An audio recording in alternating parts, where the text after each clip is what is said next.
Hi there, today I'm going to show you how to print a test page from a Canon Pixma MP495. Now this is nice and simple, it can be done from the printer itself using nothing but the buttons found on the front here.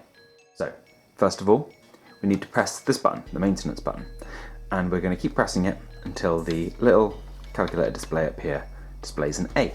So here we go, very first one. So to get things started we can press either the colour or the black, so here we go. Now, after a minute or so, you'll be left with a sheet that looks a little something like this.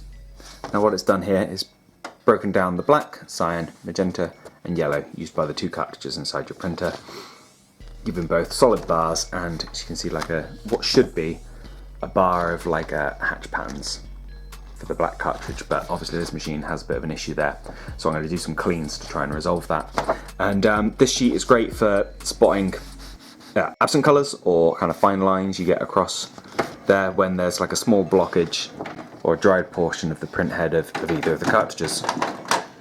So I'm going to go off and do some cleans now. We have a video showing you how to do cleans and deep cleans on our channel, so I'd recommend checking those out if that's something you're interested in. Otherwise, please do give us a like if you found this video useful. Please do let us know in a comment if there's anything else we can do for you. Thank you for watching, and I'll see you next time. Take care.